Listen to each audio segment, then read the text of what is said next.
नमस्कार और स्वागत है आपका हमारे चैनल में।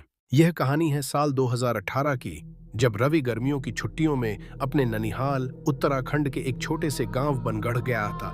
गांव पहाड़ों के बीच बसा हुआ था, शांत, खूबसूरत, लेकिन कुछ तो था जो वहां अजीब सा लगता था।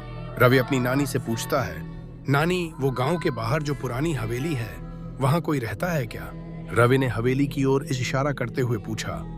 वो हवेली सुनसान और टूटी फूटी थी, मानो वर्षों से किसी ने उसमें कदम ना रखा हो। नानी कुछ नहीं बोली, पर बगल में बैठे बुजुर्ग रामदीन काका ने धीरे से कहा, उस हवेली का नाम मत लेना बेटा, वहां किसी का जाना मना है। जो भी गया वापस सही सलामत नहीं लौटा। रवि को डर के साथ साथ अब जिज्ञासा भी हो रही थी। उस रात रवि ने सोने से पहले मोबाइल की फ्लैश लाइट ली और चुपचाप हवेली की तरफ निकल गया। गांव की गलियों में अंधेरा था और दूर पहाड़ी कुत्ते भौंक रहे थे। हवेली के पास पहुंचते ही हवा ठंडी हो गई। एक अजीब सी घुटन महसूस हो रही थी। हवेली का दरवाजा खुला पड़ा था। अंदर घुसते ही रवि को दीवारों पर पुराने जमाने की पेंटिंग्स दिखीं। लेकिन सबसे डरावनी बात यह थी कि एक पेंटिंग में एक औरत की आंखें जैसे रवि को देख रही थीं।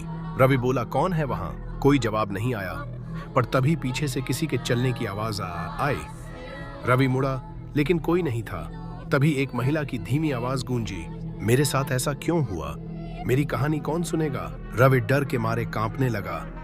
तभी उसे लगा कि पेंटिंग की महिला अब उसे पलट कर देख रही है। अचानक हवेली का दरवाजा खुद ब खुद बंद हो गया। रवि जोर से चिल्लाया।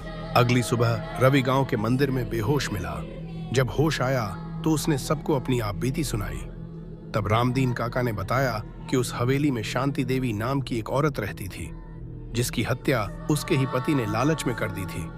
उसकी आत्मा आज भी इंसाफ की तलाश में हवेली में भटक रही है। हर साल कोई ना कोई बच्चा उसकी सच्चाई जानने आता है, लेकिन वो राज अभी तक पूरा किसी को नहीं मिला। आज भी बनगढ़ गांव की वो हवेली वीरान पड़ी है और शांति देवी की आत्मा अब भी इंतजार कर रही है, किसी ऐसे इंसान का जो उसका अधूरा सच सबके सामने लाए।